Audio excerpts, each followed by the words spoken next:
बच्चों, अभी तक मैंने आपको उदाहरण 3 तक बता दिया है। ठीक, आज मैं आपको एनसीईआरटी का ही उदाहरण 4 कराने जा रहा हूँ। और ध्यान रखिए बच्चों, ये जो उदाहरण 4 है, इसी प्रकार के प्रश्न सामान्य तौर पर आपके बोर्ड में आते हैं, इसलिए इस प्रश्न को समझने का पूरा प्रयत्न करें। तो देखिएगा, मैं एक बार क्वेश्चन को पढ़ रहा हूँ और आपको समझाने का प्रयत्न कर रहा हूँ।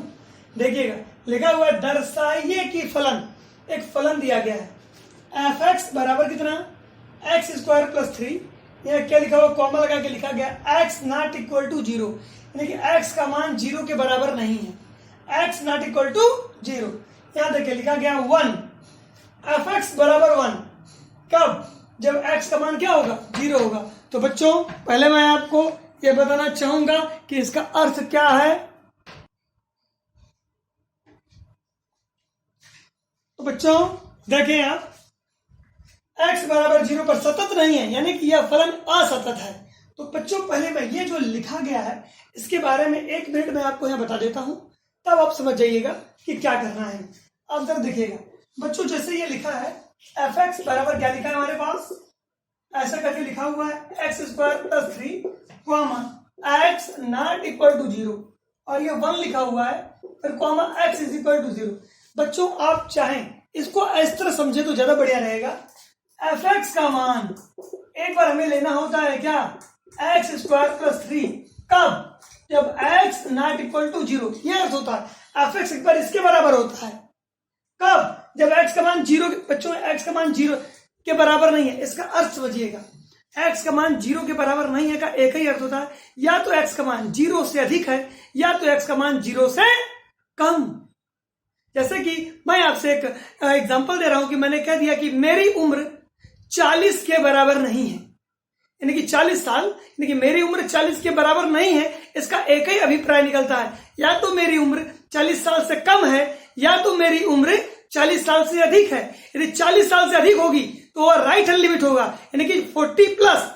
तो 40 प्लस का मतलब बच्चों, 40 प्लस का मतलब हुआ कि मेरी उम्र 40 साल से अधिक है। अब 40 माइनस का मतलब मेरी उम्र 40 साल से कम है, तो अधिक होगा तो वह राइट हैंड लिमिट होता है, और यदि कम है तो वह लेफ्ट हैंड लिमिट है। उसी तरीके से आप यहां देखें, एक्स नॉट इक्वल टू 0 का मतलब हुआ यह फलन तब कार्य करेगा जब एक्स का मान या तो 0 से कम होगा या तो 0 से ज्यादा।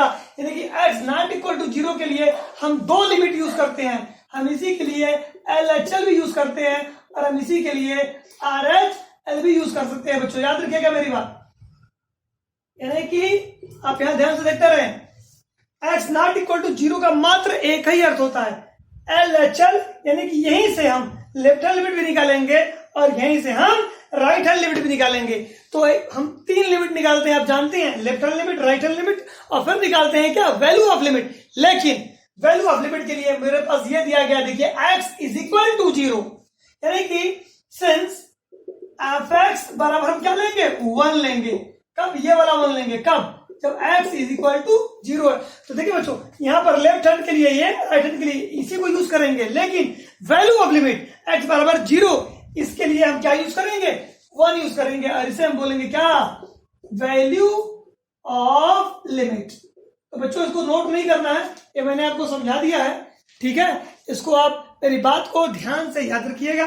तो आइए अब देखते हैं कि इस प्रश्न को मैं कैसे लगाता हूं। ठीक, आपको उसको इस तरीके से इस फलन को इस तरीके से तोड़ने की भी आवश्यकता नहीं है। आपके पास दिया गया है क्रांतिक बिंदु क्या, 0। तो 0 पर हम 3 चीज निकालेंगे, एक बार लेफ्ट हैंड लिमिट, एक बार राइट हैंड लिमिट, एक बार वैल्यू ऑफ लिमिट। देखिए तीनों मैं कैसे निकालता हूं आपके लिए। आप चाहे तो थोड़ा ये ऐसे लिख सकते हैं, चाहे तो। मेरे पास फंक्शन क्या दिया गया है, सिंस एफ एक्स बराबर मेरे पास दिया गया कितना, एक्स स्क्वायर प्लस 3 को लिख दें, comma X not equal to 0, और ये 1 दिया गया है, और क्या, एक्स इज इक्वल टू 0। तो बच्चों याद रखें, हम लेफ्ट हैंड लिमिट और राइट हैंड लिमिट कहां से यूज करेंगे, देखिए यहां से ही हम, ये हमारा यहीं से बच्चों हम लेफ्ट हैंड लिमिट और क्या, राइट हैंड लिमिट कहां से निकाल लेंगे, यहां से निकलेगा और यहां से निकलेगा हमारा वैल्यू ऑफ लिमिट। याद रखेंगे मेरी बात। देखिए, यानी कि लेफ्ट हैंड राइट हैंड के लिए हम इसका प्रयोग करेंगे और वैल्यू ऑफ लिमिट के लिए हम इसका प्रयोग करेंगे। यानी कि left hand right hand limit के लिए एफ एक्स बराबर क्या लेना होगा, एक्स स्क्वायर प्लस 3। तो आइए अब मैं निकालता हूं लेफ्ट हैंड लिमिट। कहां निकालना है मुझे, 0 पर निकालना। तो मेरा हेडिंग होगा left hand limit X is equal to, कहां निकालना बच्चों मुझे, 0 पर निकालना है। तो हो जाएगा 0 और लेफ्ट हैंड लिमिट में मैं h को क्या करता हूं, माइनस करता हूं। तो 0 minus H comma H tends to 0, ये हो गया। इतना होने के बाद मैं लिमिट x का मान आ गया मेरे पास कितना, 0 माइनस एच। अब मैं लिखूंगा लिमिट h टेंड्स टू 0, ये लिखने का तरीका है मेरा, लिमिट h टेंड्स टू 0 ये लिख दूंगा। अब देखिए लेफ्ट हैंड लिमिट के लिए कौन सा फंक्शन है, ये देखिए एक्स स्क्वायर प्लस 3। इसमें जहां जहां x है, x की जगह क्या रखेंगे हम, 0 माइनस एच। तो आइए बच्चों x की जगह रखिए आप क्या, 0 माइनस एच का क्या होल स्क्वायर। यहां पर x की जगह रखेंगे 0 माइनस एच का क्या है, x की जगह रखेंगे तो जगह 0 माइनस एच का होल स्क्वायर और प्लस कितना 3, ये हो गया प्लस 3। यहां से अब h का मान क्या रख देंगे, 0 रख देंगे। जहां आप h का मान 0 रखेंगे बच्चों ये हो जाएगा 0 माइनस 0 का होल स्क्वायर प्लस 3, यानी कि 0 प्लस 3। और आपको यहां से मिल जाएगा हमारे पास left hand limit. Left hand limit का मान हमारे पास कितना आ गया, 3 आ गया। जैसा कि आप देख रहे हैं लेफ्ट हैंड लिमिट बच्चों मेरा 3 आ गया। अब मैं क्या निकालूंगा, अब मैं निकालूंगा राइट हैंड लिमिट। तो बच्चों मैं 1 मिनट के थोड़ा देर के लिए हट रहा हूं, वीडियो को रोक करके आप इसे नोट कर लें, तो फिर मैं यहीं से राइट हैंड लिमिट भी निकालने जा रहा हूं।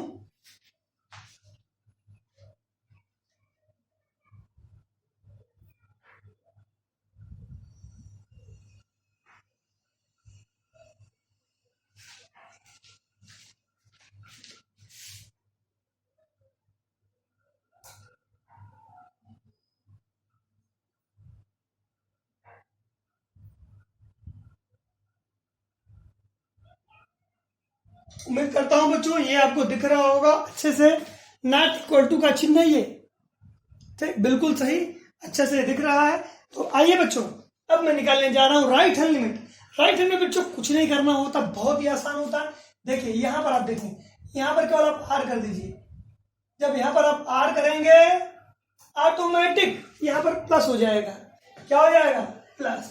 देख लें आप, अब मैं मिटा दे रहा हूं उसको। राइट हैंड लिमिट में क्या करना होता है आप अच्छे से जानते हैं। राइट हैंड लिमिट में क्या करना होता है, हमें 0 ऐसे निकालना। राइट हैंड लिमिट x बराबर क्या, ये पहले 0 प्लस h हो जाएगा, यानी कि 0 में क्या है, जब जोड़ देंगे आप कोई भी संख्या तो राइट चली जाएगी। तो 0 प्लस h रेस टेंस टू 0। फिर मैं ये लिखूंगा क्या, लिमिट h टेंस टू 0 हो गया बच्चों। और राइट हैंड लिमिट के लिए भी जरा देखिएगा, राइट हैंड लिमिट के लिए भी यही फंक्शन दिया गया, यही फलन दिया गया, एक्स स्क्वायर प्लस 3। तो जहां जहां x है वहां वहां इस बार हम रखेंगे 0 प्लस एच, हो जाएगा 0 प्लस एच क्या होल स्क्वायर। यहां रखेंगे x की जगह 0 प्लस एच तो हो जाएगा 0 प्लस एच का होल स्क्वायर और प्लस 3। x का मान रख दीजिए आप, 0 प्लस 0 का होल स्क्वायर प्लस 3, 0 प्लस 3। और राइट हैंड लिमिट भी मेरे पास कितनी चली आई, 3 चली आई। बच्चों आपने देखा मैंने लेफ्ट हैंड निकाला वो भी कितना आया, 3 आया। मैंने राइट हैंड निकाला वो भी कितना आया, 3 आया। तो देखिए लेफ्ट हैंड लिमिट और राइट हैंड लिमिट यहां बराबर आ गई है। अब मुझे निकालना है क्या, वैल्यू ऑफ लिमिट। तो वैल्यू ऑफ लिमिट निकालने के लिए बच्चों जगह कम है तो मैं एक थोड़ी देर के लिए मैं फिर हट रहा हूं, आप इसको भी नोट कर लें। तो फिर मैं निकालू वैल्यू ऑफ लिमिट।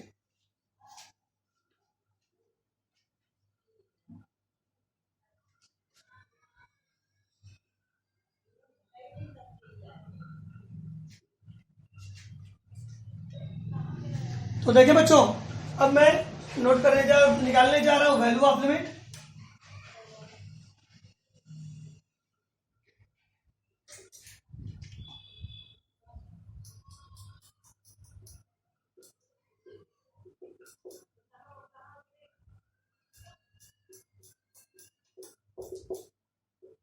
बच्चों वैल्यू ऑफ लिमिट में देखिए जीरो ही लेंगे हम पूरा। देखिए ध्यान सुनिएगा, हमें साध्यता जीरो पर चेक करनी थी, तो एक बार जीरो माइनस किया तो लेफ्ट हैंड आया, एक बार जीरो पे प्लस किया तो राइट हैंड आया, एक बार केवल जीरो लेंगे, उसी को हम बोलते हैं वैल्यू ऑफ लिमिट। तो x बराबर जीरो, जरा देखिए यहाँ x बराबर जीरो पर एफ एक्स बराबर क्या है 1, तो मैं लिखूंगा सिंस एफ एक्स बराबर क्या 1, ये लिख दूंगा बच्चों। एफ एक्स बराबर 1 देख लें आप, एक्स बराबर जीरो पर एफ एक्स बराबर 1 है, और x का मान यहां से x का मान जीरो यहां रखेंगे, तो बच्चों हम लेफ्ट साइड में यहाँ जो x है यहाँ यदि मैं जीरो रखूंगा भी तो इस x का प्रभाव राइट साइड नहीं पड़ेगा, क्योंकि राइट साइड में x नहीं दिया गया है, राइट साइड पे कोई संख्या है, ठीक, यहाँ x नहीं है, तो मैं ऐसे लिख दूंगा देयरफॉर एफ एक्स की जगह क्या रख देंगे जीरो, एफ जीरो बराबर कितना चलाएगा 1 चलाएगा। इसी को एफ जीरो बराबर 1 चलाएगा बच्चों। यहाँ एक्स का मान लेफ्ट हैंड साइड में जरूर रखेंगे हम, लेकिन राइट हैंड साइड में एक्स ना रहने के कारण एक्स का मान जीरो यहाँ नहीं रख पाएंगे हम, तो यहाँ से केवल 1 ही मिल जाएगा। अब देखें इसी को वैल्यू ऑफ लिमिट का मान 1 चलाया, left hand limit right hand limit बराबर जरूर है, यानी कि यहाँ पर आप देखें ऐसे आया है LHL बराबर आया है किसके RHL के, लेकिन not equal to LHL RHL बराबर है, लेकिन ये बराबर नहीं है किसके F0 के। F0 का मान कितना आया 1 आया, लेफ्ट हैंड लिमिट 3 आया था, राइट हैंड लिमिट भी 3 आया था, लेकिन वैल्यू ऑफ लिमिट 1 आ गया, इसका मतलब ये तीनों आपस में बराबर नहीं है। अतः x बराबर 0 पर दिया गया फलन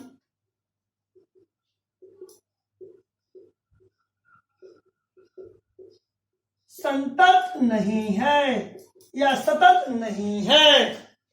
बच्चों मैं उम्मीद करता हूं कि यह एग्जाम्पल आपको बहुत अच्छे से समझ में आ गया होगा, ठीक है बच्चों। नेक्स्ट एग्जाम्पल में आप पहले बच्चों आप वीडियो को रोक करके इसे पूरा नोट कर लें, और फिर नेक्स्ट वीडियो में मैं आपको नेक्स्ट एग्जाम्पल सेंड करूंगा, ठीक है बच्चों।